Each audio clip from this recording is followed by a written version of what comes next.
오늘 본문은 우리가 이 땅을 살아가며 하나님 앞에서 고민하는 그리스도인들의 고민이 담겨 있는 말씀이라고 생각합니다. 왜 악인이 형통할까? 그리고 의인들은 왜 이렇게 고난을 받아야 하나?라고 하는 그 내용을 담고 있습니다. 우리가 가지고 있는 성경의 대부분의 내용들은 우리의 이성으로 이해할 수 있는 부분들이 참 많이 있습니다. 하나님의 말씀을 연구하고 묵상하고 또 나와 있는 어떠한 책들을 보며 이거는 이런 내용이구나, 하나님이 이런 뜻으로 이렇게 우리에게 말씀하셨구나 라고 하는 이성적인 이해가 가능한 부분들이 참 많이 있습니다. 그런 반면에 우리가 절대 이해할 수 없는 것, 아무리 이성을 동원하고 모든 지혜를 다 짜내도 이해할 수 없는 부분들이 있습니다. 믿음으로 받아들이고 그래야만 경험으로 얻어질 수 있는 체험과 같은 것들, 믿음의 영역들이 분명하게 존재합니다. 오늘 본문에서 말씀하고 있는 내용이 아마 그 믿음의 부분에 해당하는 부분이 아닐까라고 하는 생각을 합니다.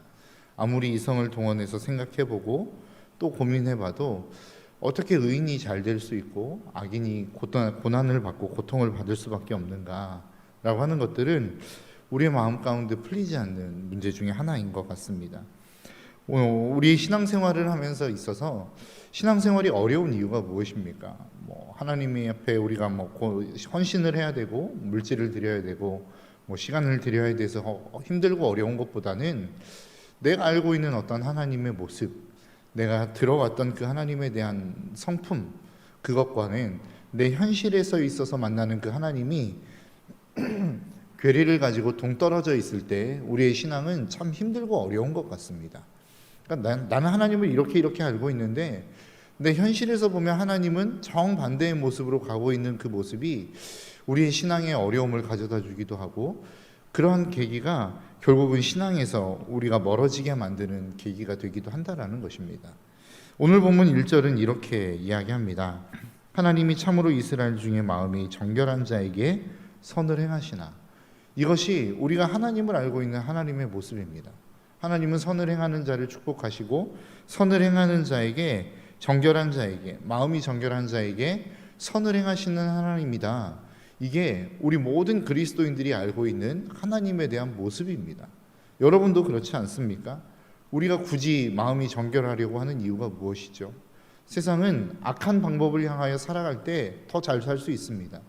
다른 사람을 거짓말하고, 다른 사람에게 거짓말하고, 다른 사람에게 사기치는 사람들이 정직을 행하며 살아가는, 열심히 땀 흘려 일하는 사람보다 훨씬 더 잘 사는 경우들이 많이 있지 않습니까?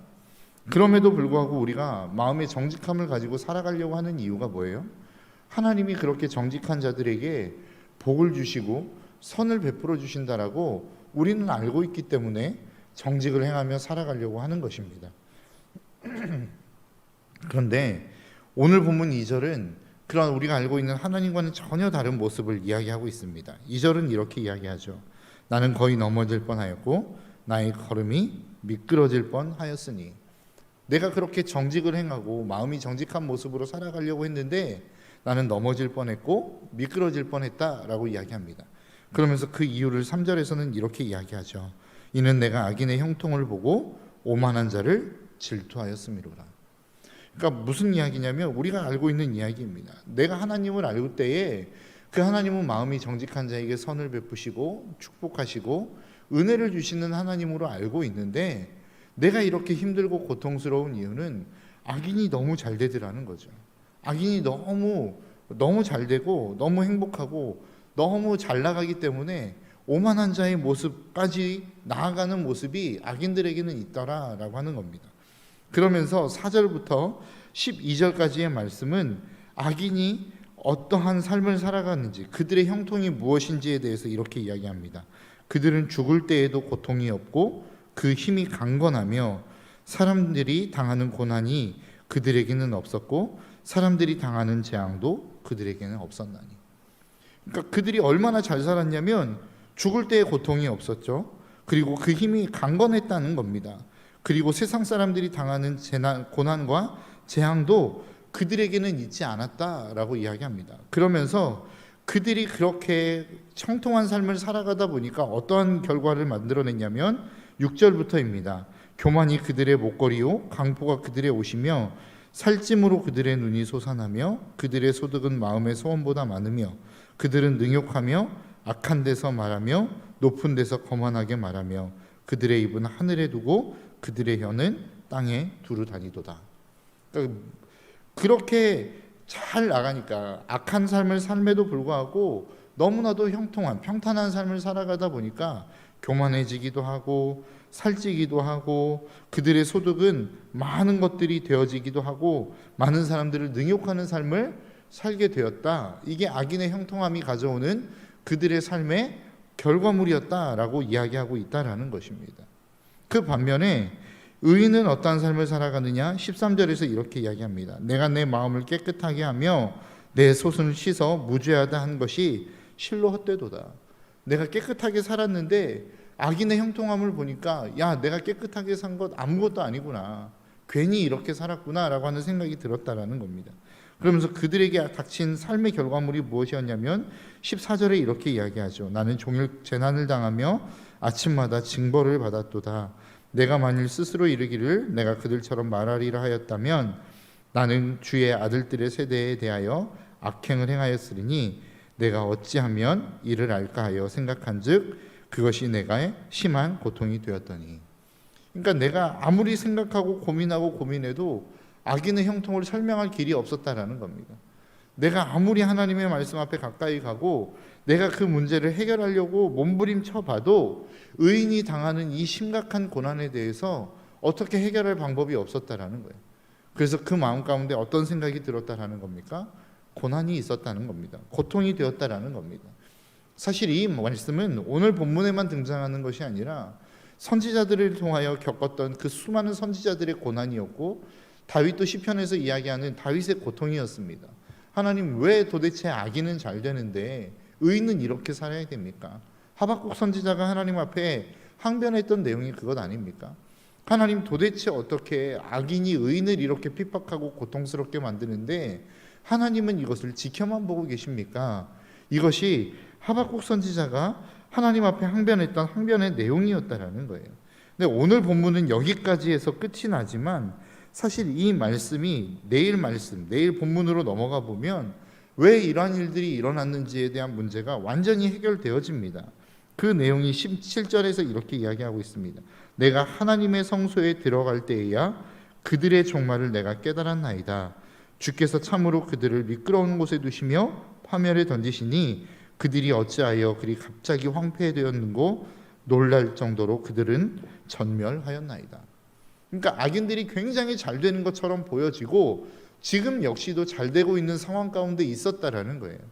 그런데 이 시편 기자가 하나님의 성소에 들어가서 보니까 그들의 결말이 보이더라는 것이죠. 지금이 전부가 아니라 그들의 앞에 닥쳐질 미래가 너무나도 비참하고 너무나도 황당한 모습들을 보게 되어졌다라고 하는 것. 지금 살아가고 있는 그들의 모습과는 정반대의 결과를 우리가 보게 되었다라고 하는 것이 내일 본문의 말씀입니다. 그러니까 지금 현실적인 눈으로 보았을 때, 우리가 눈으로 보이는 현실만 놓고 보았을 때는 너무나도 불평등하고 너무나도 아닌 것처럼 보여지는 그러한 상황들이 우리 가운데 계속 되어지는 것처럼 보이지만 내가 하나님의 성소에 들어가서 그들의 미래를 보고 나의 미래를 보니까 이것이 더 이상 문제가 되어지지 않는 상황이 되었다라고 하는 것이 시편 73편의 전반적인 내용이라는 것입니다. 여러분, 우리가 왜 하나님 앞에서 불평합니까? 왜 우리가 하나님 앞에서 나의 고난과 어려움 가운데서 하나님 앞에 불평하는 상황을 살아갑니까? 왜 악하다고 생각하는 사람들이 잘 되는 것을 보면서 내가 그렇게 마음이 괴로워하고 아파야만 합니까? 그것은 미래를 볼 수 있는 눈이 없기 때문에 그렇습니다. 주일 말씀에서도 우리에게 그렇게 말씀하시지 않았습니까? 예수님을 바라보면, 예수님을 우리가 보게 되어지면 우리가 보게 되어지는 관점이 달라진다, 보는 것이 달라진다라고 하는 말씀을 우리에게 하셨어요. 왜 우리가 예수님을 바라보면 보는 눈이 달라집니까? 세상 사람들이 볼 수 없는 것, 하나님을 알지 못하는 사람들이 볼 수 없는 것을 우리는 볼 수 있게 되기 때문에 그렇습니다. 그것은 가까운 오늘날의 현실 속에서도 그렇고 앞으로 닥쳐질 심판의 날들을 우리는 볼 수 있기 때문에 우리는 굳이 그것에 대해서 마음 쓰지 않아도 되고 고통하지 않아도 되고 두려워하지 않아도 된다라고 하는 것이 오늘 우리에게 주시는 말씀 아니더냐라고 하는 것입니다. 오늘날 현실 속에서도 여러분들의 삶 가운데 오늘 본문에 등장하고 있는 고민들이 여러분들에게도 참 많이 있을 거라고 생각합니다. 나는 하나님을 잘 믿고 있는데, 나는 하나님을 잘 따라가고 있다고 생각하는데 나의 삶은 왜 이렇게 어려울까? 그리고 하나님을 전혀 알지 못하는 저 사람들, 하나님을 전혀 찾지도 않고 하나님을 오히려 비난하고 비방하고 무시하는 사람들은 왜 이렇게 잘 되는 것처럼 보여질까라고 고민하는 고민들이 오늘을 살아가는 여러분들에게도 있으실 거라고 생각합니다. 오늘 본문 그리고 내일의 본문은 이것에 대한 해답을 분명하게 우리에게 말씀하고 있습니다. 야, 그것이 끝이 아니야. 지금 너희들이 보는 그 너희들이 눈으로 보는 그 현실이 끝이 아니고 그 이후에 너희들에게 주어질 미래가 반드시 오는데 너희들의 삶은 형통할 거야. 너희들이 알고 있는 것처럼 하나님이 너희들에게 선을 베푸실 거야 라고 하는 그 하나님의 약속의 말씀이 저와 여러분들의 삶 가운데 있다라고 하는 사실을 꼭 기억하시기를 주님의 이름으로 축복합니다. 그래서 갈라디아서 6장 9절은 우리에게 이렇게 말씀합니다. 우리가 선을 행하되 낙심하지 말지니 포기하지 아니하면 때가 이름에 거두리라. 성경이 우리에게 말씀하고 있는 게 무엇입니까? 너희들 선을 행하면 낙심하는 때가 반드시 온다라는 거예요. 낙심하는 때가 올 수 있다라는 거예요. 왜 그렇습니까? 오늘 본문에서처럼 나는 그렇게 선을 행하고 있는데 잘 안 되는 것처럼 보여지고 다른 사람은 선을 행하지도 않는데 잘 되는 것처럼 느껴지는 상황들이 우리 눈앞에 펼쳐지기 때문이라는 것입니다. 그런데 갈라디아서를 쓴 그 사도 바울은 뭐라고 이야기합니까? 때가 이르면 반드시 열매를 거둘 것이다. 포기하지 말아라 라고 말씀하고 있습니다. 그래서 믿음은 무엇입니까? 포기하지 않는 것입니다. 하나님의 말씀을 부여잡고 우리를 세우신 그 자리에서 포기하지 않고 끝까지 버텨내며 그 길을 걸어가는 것, 이게 믿음이라는 것이죠. 우리에게 믿음이 필요한 이유가 무엇입니까? 그 믿음이 작동해야 될 때가 있기 때문 아니겠습니까? 믿음이 없이는 그 상황을 넘어설 수 없는 상황들이 우리에게 오기 때문에 믿음이 필요한 거 아니에요? 우리가 모든 것을 다 볼 수 있고 그 보이는 대로 행할 수만 있다면 믿음이 여러분 왜 필요하겠습니까? 하나님이 우리에게 믿음을 요구하시는 이유가 뭐예요? 그 하나님을 신뢰하고 그 하나님을 바라보고 그 하나님이 보이지 않는 그 상황 가운데서도 하나님이 우리에게 주시는 그 말씀을 따라 살아가는 그 삶을 살아내야 하기에 우리에게는 믿음이 필요한 것 아니겠습니까? 우리가 이 땅을 살아가고 아무리 하나님의 말씀 앞에 순종하며 살아갈 때에도 하나님이 우리의 삶 가운데 역사하시지 않는 것처럼 느껴지는 상황들이 우리의 삶 가운데는 반드시 온다라는 겁니다. 내가 이처럼 선을 행했는데, 내가 이처럼 하나님의 말씀을 잘 준행하여 지켰는데, 내가 이렇게 하나님의 말씀을 따라갔는데 왜 나에게 이런 고난이 오지? 라고 하는 상황들이 우리의 삶 가운데는 반드시 온다라는 거예요. 아브라함도 그랬고 모세도 그랬고 모든 성경의 인물들, 하나님이 위대하게 들어 쓰셨던 하나님의 사람들은 다 그랬다는 겁니다. 아브라함이 하나님의 말씀 앞에 순종하여 가나안 땅에 갔는데 기근이 있었어요. 모세가 하나님의 명령 앞에 순종하여 바로를 찾아갔는데 더 심한 노역이 있었어요. 다윗이 하나님의 말씀을 따라 순종하며 나아갔는데 사울이 그의 삶을 잡아 죽이려고 하는 고난이 있었다라는 겁니다. 믿음의 모든 사람들을 보십시오. 평탄한 삶이 없었어요. 평탄한 삶만을 그들의 삶 가운데 하나님은 약속하지 않았다라는 겁니다. 그들의 인생 가운데는 언제나 고난이 있었고 고통이 있었고 아픔이 있었어요. 사실 그 상황 속에서 이 고통과 아픔과 어려움의 문제를 해결하려고 하면, 그것을 해석해내려고 하면 절대 해석할 수 없습니다. 그것을 한 단계 뛰어넘어 믿음의 눈으로 바라볼 때에, 하나님의 성소에 들어갔을 때에만 비로소 해석되어지는 일들이 우리의 삶 가운데는 있단 말입니다. 그러니까 우리가 날마다 해야 되는 일은 무엇입니까? 고난 가운데 해야 되는 일은 무엇입니까? 하나님 앞에 기도하고 말씀의 자리로 나아가는 일들이 필요하다는 거예요. 왜요? 우리의 육체의 눈으로 바라봤을 때 볼 수 없는 일들을 그 기도의 자리에서는 볼 수 있기 때문에 그렇습니다. 우리가 현실 속에서 살아가며 볼 수 없는 그것들을 그 말씀의 자리에서는 볼 수 있기 때문에 우리는 날마다 그 고난의 때에, 고통의 때에, 아픔의 때에 더 은혜의 자리를 찾아 나와야 되는 일들이 우리에게는 필요하다라는 것이죠. 이 자리에 나오신 여러분들 참으로 복된 삶이라고 저는 생각합니다. 그 삶을 여러분들만 누리시지 않으셨으면 좋겠어요. 여러분들의 주변에 있는 고난을 겪고 있는 분들, 야, 왜 이렇게 어렵다냐, 하나님이 살아계시는데 왜 이렇게 힘들고 어려워 라고 이야기하는 사람들이 있으십니까? 그렇다면 여러분들이 그 축복의 통로가 되어 그들의 삶을 위로하십시오. 야, 기도의 자리로 나아가자. 네가 지금 볼 수 없는 그것들을 하나님이 기도의 자리에서 너에게 보여주실 거야. 야, 우리가 하나님의 말씀을 펼쳐서 읽어보자. 내가 지금 해석해낼 수 없는 이 일들을 하나님께서 너에게 말씀의 자리에서 해석될 수 있게 해주실 거야. 야, 우리가 예배의 자리로 나아가자. 우리가 지금은 고통스럽고 어렵고 아파서 이 문제가 도대체 왜 일어날 수밖에 없는지에 대해서 우리가 이해할 수 없겠지만, 하나님의 은혜의 자리에 나아가 하나님을 만나면 하나님이 반드시 이해할 수 있고 그것들을 납득할 수 있는 그 하나님의 말씀을 우리에게 주실 거야. 이 권면으로 나아갈 수 있는 축복의 통로의 역할들을 저와 여러분들이 감당하며 나아갈 수 있기를 주님의 이름으로 축복합니다.